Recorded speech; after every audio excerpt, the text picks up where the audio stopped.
Sukacita saya ingin maklumkan bahawa PPN2 akan disiapkan segera untuk pertimbangan kerajaan.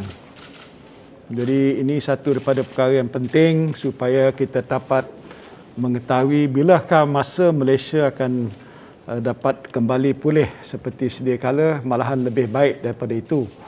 Jadi kita setuju tim ini akan dibentuk di bawah sekretariat dan juga ada konsultan akan membantu dan mungkin dalam tempoh 3 ataupun 6 bulan disiapkan. Dia akan menjadi satu timeline untuk kita lihat ke hadapan supaya semua sektor-sektor ini dapat kembali pulih. Setengah negara sebenarnya walaupun mereka tidak menyelesaikan masalah vaksinasi telah mula dibuka dan telah sampai kembali pada tahap 2019. Tapi Malaysia belum capai kedudukan itu lagi. Sebab itu langkah untuk mempercepatkan proses pemulihan ini adalah amat penting. Jadi dengan sebab itu kita setuju supaya pelan pemulihan Malaysia ni 2.0 ni disediakan dengan segera. Alhamdulillah proses pemulihan negara telah menunjukkan perkembangan yang juga positif apabila keluaran dalam negara kasar KDNK mencatatkan pertumbuhan sebanyak 3.1% dalam tahun 2021 berbanding penguncupan 5.6% tahun 2020. Peralihan ke semua negeri ke fasa 4 di bawah Pelan Pemulihan Negara turut menyumbang kepada penguncupan kadar pengangguran kepada 4.2% dan pembukaan sektor ekonomi secara selamat dan teratur juga melihat perdagangan luar mencecah lebih 2 trilion ringgit dengan nilai kemasukan bersih FDI melebihi 50 bilion ringgit. Namun begitu, prestasi sektoral untuk tahun 2020 secara keseluruhan berada pada paras yang lebih rendah berbanding tahun pra-pandemik 2019.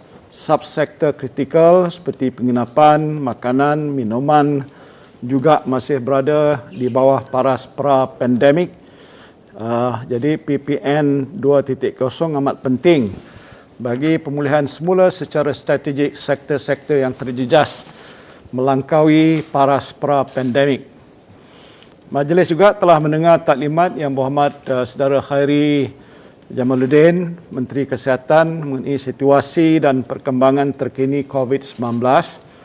Walaupun terdapat peningkatan kes harian COVID-19 serta bilangan kemasukan ward hospital, strategi program imunisasi COVID-19 kebangsaan dan pemberian dos penggalak booster telah menunjukkan keberkesanan dalam memberi perlindungan daripada jangkitan yang lebih teruk.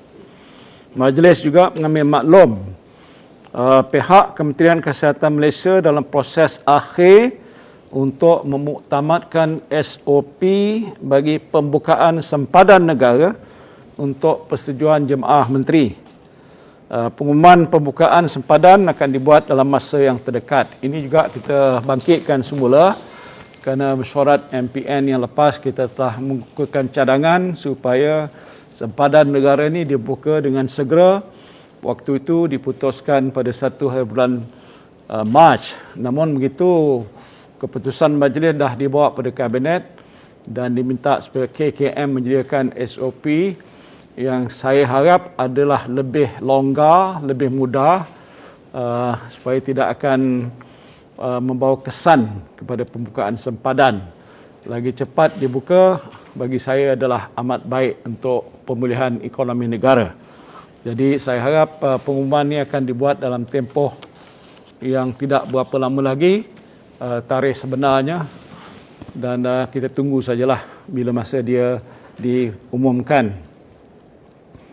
Tadi dalam majlis ini kita telah timbang banyak kertas, saya tak payah jelaskan satu persatulah. Daripada British Chamber of Commerce, dia ada meminta beberapa perkara.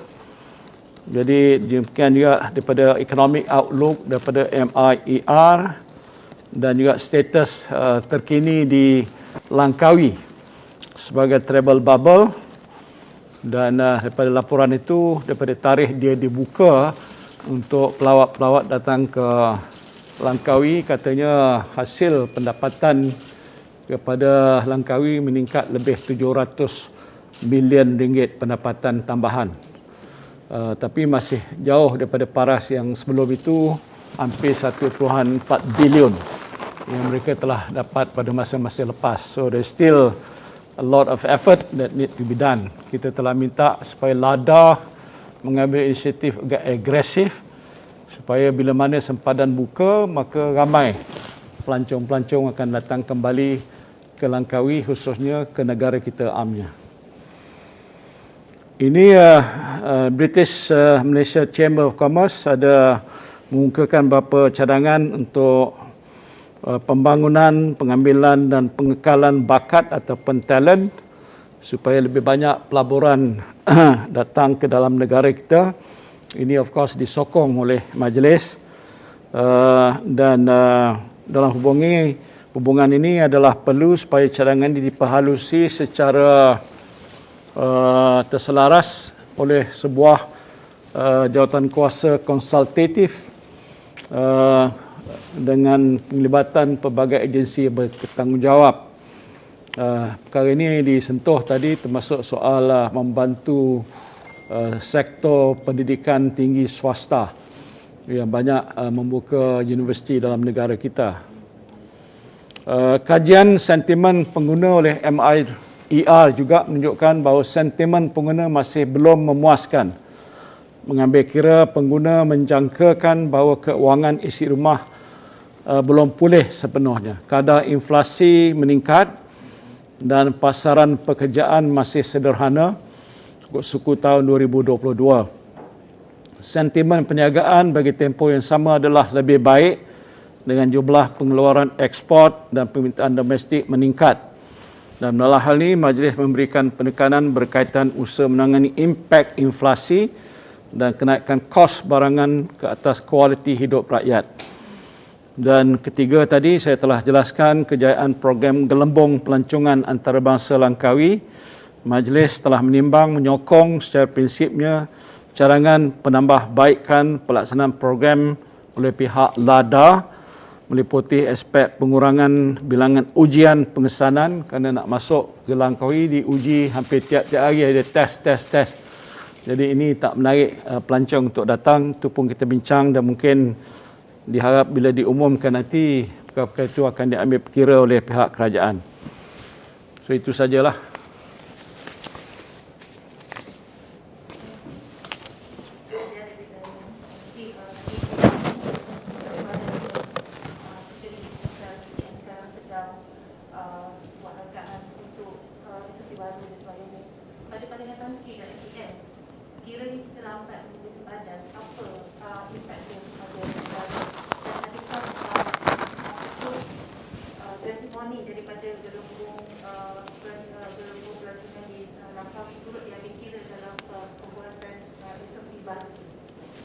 Ya, ini saya telah nyatakan dalam syuarat kita yang lalu.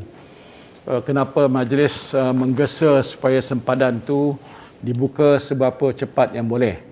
Itu kita sendiri di sini, bukan saya, tapi ahli-ahli majlis buat keputusan dan saya sampaikan waktu itu dicadangkan 1 Februari Mac. Kerana waktu itu pun kementerian, agensi termasuk KKM dan lain pun berpendapat boleh dibuka. Walaupun begitu, apapun keputusannya ialah kerajaan.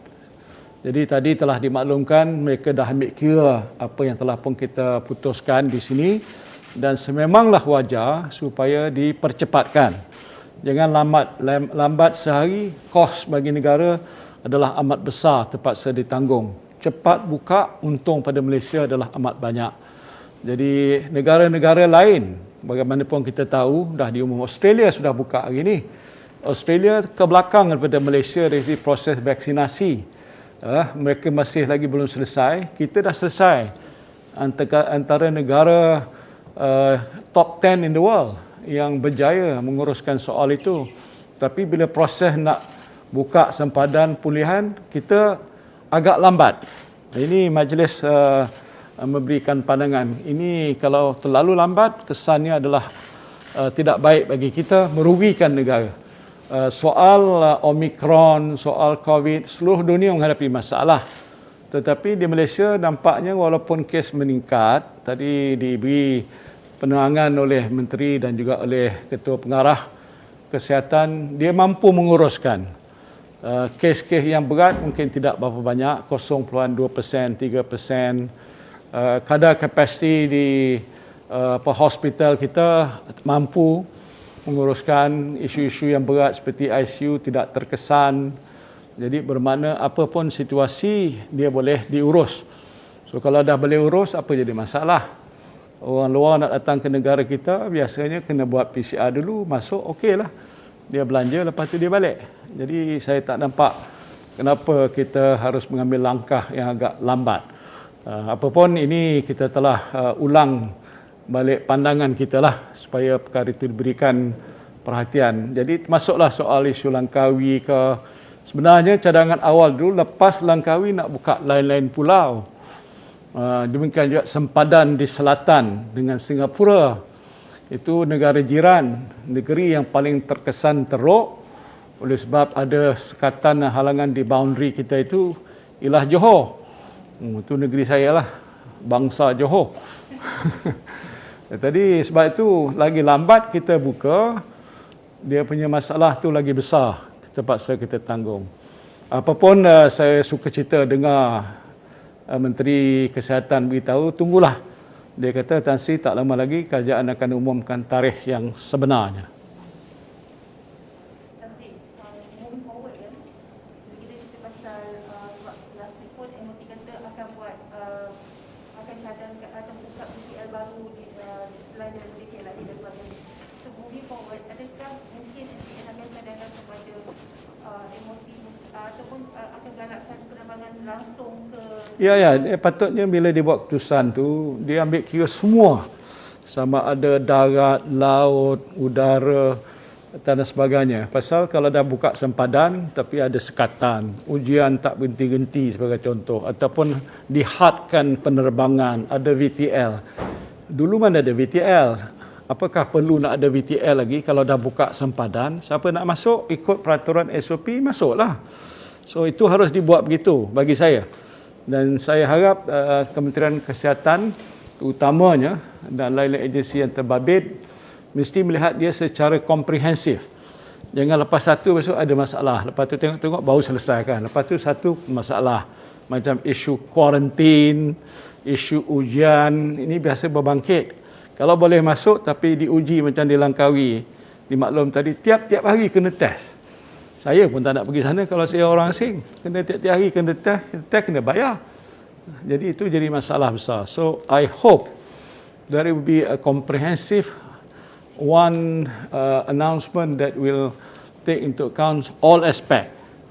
Jadi tak ada orang tertunggu-tunggu kenapa tak begini, begitu dan sebagainya lah. Alright. Tan Sri, saya nak tanya, tadi Tan Sri kata kalau kita lambat sempadan, negara akan menanggung banyak kerugian. Dan masalah mungkin tak sebelum huraikan kerugian dan masalah sebenarnya. Dan soalan saya yang kedua, dalam mesyuarat tadi ada tak membincangkan untuk mengetatkan SOP tertentu sebab sekarang kita tahu kes memang tak lari daripada 20,000 sehari. Yang pertama tadi apa kesan saya tak payah nak tafsirkan tadi, walaupun sudah ada daripada laporan daripada MIER tadi petanda-petanda yang agak menggalakkan dari segi pekerjaan, dari segi hasil pengeluaran negara dan sebagainya itu, tetapi kita masih parasnya bawah daripada pra-pandemik. Mana kalau banding dulu ada sedikit baik tapi masih bawah. So maknanya kalau bawah tu kita belum lagi dapat pulih sebenarnya. Apalagi bila sempadan ditutup, ambil contoh sektor pelancongan, dia memerlukan pelawat asing datang. Pelancongan aja menyumbang 80 bilion setahun. Ya, jadi kalau begitu orang tak datang, berapa banyak kita rugi setahun? Ya, dah berapa tahun dah?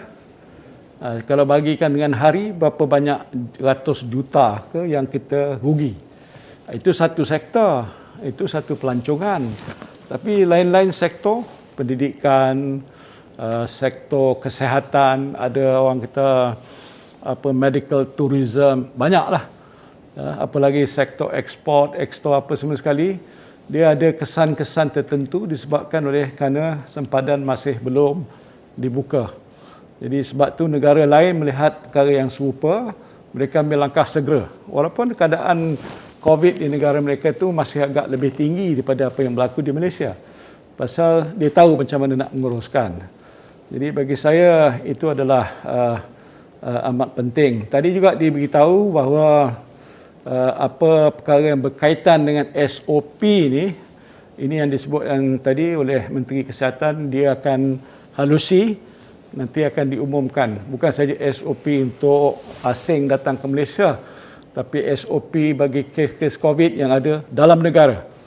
Macam contoh kalau close contact, yang sekarang ni ikut arahan mesti asing 5 hari. Apakah lepas ni besok tak perlu diasing lagi, tak payah kuarantin sebagai contoh. Itu dia. Jadi ini akan diputuskan oleh KKM lah. Alright? Ya. Politik, ini tak ada mesyuarat apa, ini bukan mesyuarat politik.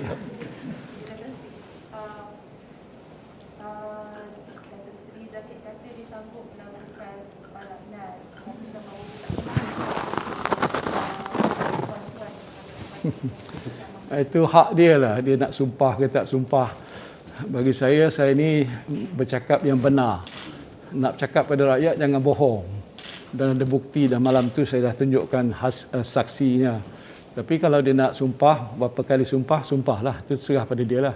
Saya tidak akan bersumpah, pasal saya tak pernah berbohong. Apa yang saya sebut itu adalah satu yang hak. Dia kata, qulil haqqa walau kana murra. Kata yang hak, yang betul, walaupun yang betul tu kadang-kadang pahit didengar. Jadi saya sebut yang apa yang saya sebut itu adalah hak. Satu yang benar, bukan satu yang direka, hanya sengaja kerana politik nak pilih raya, tidak. Apa situasi sekarang pun, kita akan nyatakan perkara yang betul dan harap rakyat faham apa yang saya jelaskan tu. Okey? Apa dia? Dah selesai. Antara parti-parti dalam PN dah selesai dah. Malahan nama-nama calon pun dah dikemukakan. Kita dalam peringkat akhir vetting dan kita akan umumkan pada 24 hari bulan. Itu akan dibuat secara rasminya di Johor nanti, insya-Allah.